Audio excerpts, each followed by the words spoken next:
Wild national parks. Every year, millions of people visit Scotland. They hike through lower valleys, follow established trails, and return believing they have seen the country's wilderness. But Scotland's most extreme landscape operates under rules that make those comfortable routes impossible. This is Cairngorms National Park, and it defies almost every expectation visitors bring to a national park in Britain. They hike through lower valleys, follow established trails, and gather at viewpoints designed to frame the landscape. And they leave believing they have seen its wilderness.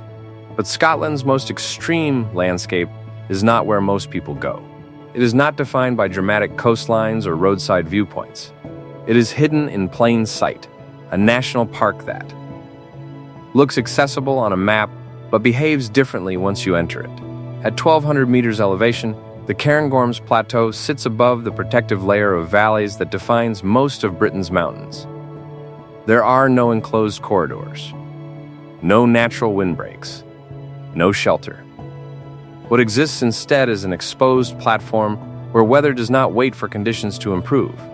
It moves across open ground, changes within minutes, and imposes consequences that road sign viewpoints never prepare visitors for. Above the cloud-top elevation, conditions are extreme. Weather systems cross this plateau in hours, not days. Clear morning conditions give way to lightning, sleet, or zero visibility. Freeze-thaw cycles shape the terrain constantly. Water in rock cracks expands when frozen, splitting stone, creating loose scree and unstable terrain. This is not a landscape designed for easy experience. It is one that requires understanding. Most visitors never get that far into it. The Cairngorms Plateau. Exposure without shelter. The Cairngorms rise as a plateau rather than peaks. Unlike alpine ranges where elevation builds gradually from valleys, the Cairngorms maintain high ground across roughly 50 square kilometers at or above 1,000 meters. That plateau extends horizontally, not vertically, which means the defining challenge is not climbing, but exposure.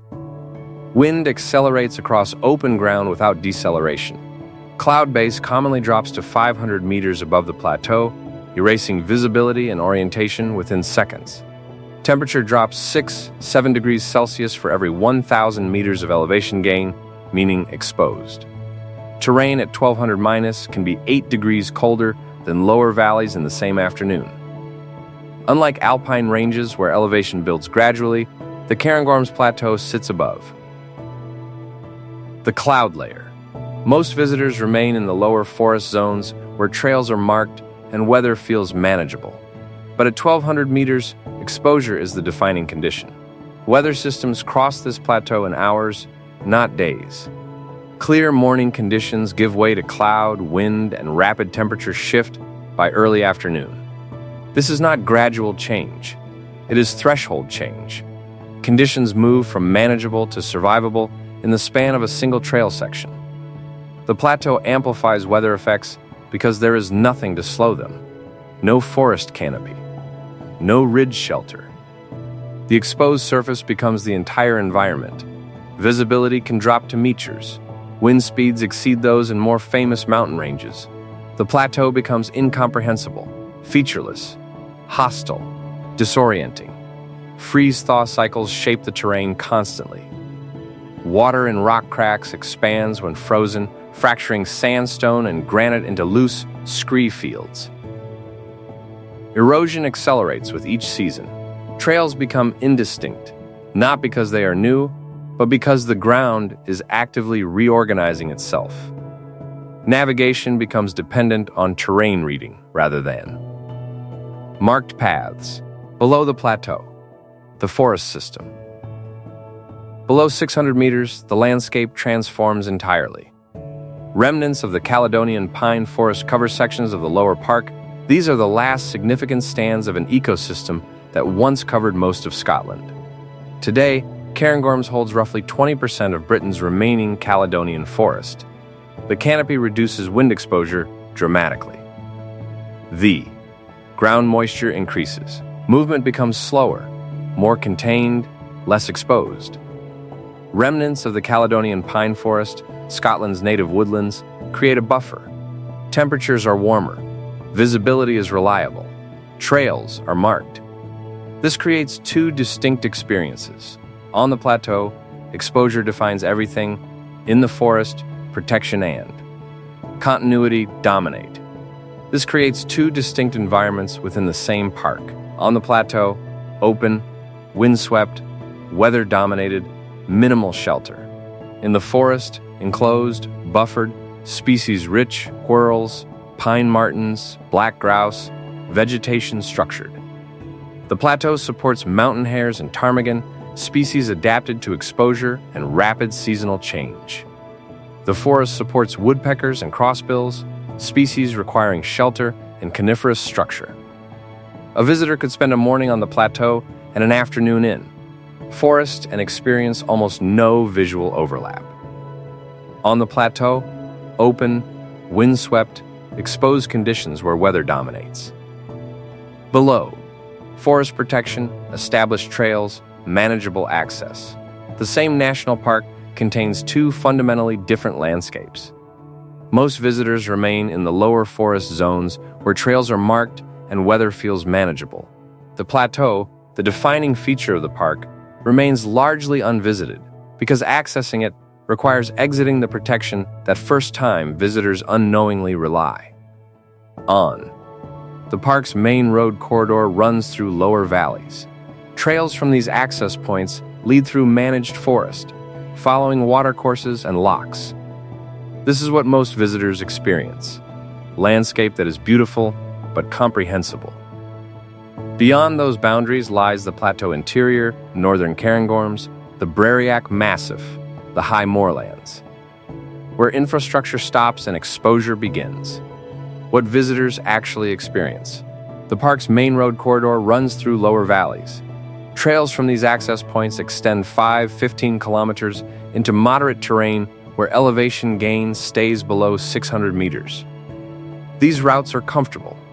Weather feels manageable. Visibility rarely disappears. Over 90% of annual visits concentrate on these lower valley areas: Speyside, Braemar, the Glen, Tana Network.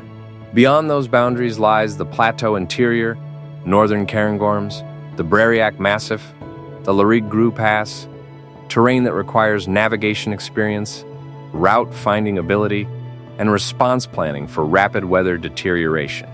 This area receives fewer than 5% of park visits. Not because it is distant, many plateau sections sit within 20 kilometers of major roads, but because it requires capability most recreational visitors do not have. A whiteout on the plateau is not a photo opportunity. It is a genuine navigation. Emergency. Most visitors see the Cairngorms.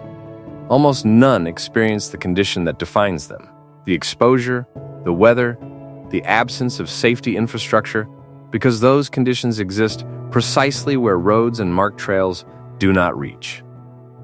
The Cairngorms National Park sits in a country where most landscapes are managed, divided, and simplified. Roads define access. Trails define movement. Expectations are met by infrastructure. The Cairngorms Plateau does not follow that pattern. At 1,200 meters, exposure is the defining feature. Weather imposes real consequences. Navigation requires capability, not just willingness. This is why the park is wild. Not because it looks dramatic, but because it operates independently of visitor convenience. Most people visit the lower valleys and leave satisfied. They saw what a national park in Britain is supposed to look like. But if you step onto the plateau when conditions allow, if you navigate the exposed ground and learn to read the terrain, you encounter something almost extinct in the British landscape, a system that still operates under natural rules. They saw what a national park in Britain looks like on a map. They did not see the condition that defines the Cairngorms: exposure. They did not experience the plateau. They did not feel the wind, navigate the featureless terrain, or understand why this landscape resists the kind of easy access that defines most British outdoor spaces. What remains is a version of the Cairngorms that is not organized for casual observation. It is simply there, above the weatherline, waiting. If this changed how you see the Cairngorms, The guide in the description goes further. It covers the Plateau navigation essentials, the routes that reveal the full scale of the park, the weather forecasting tools that separate safe crossings from emergency situations, and the lower forest sections most people miss entirely. Just click the link below to get started.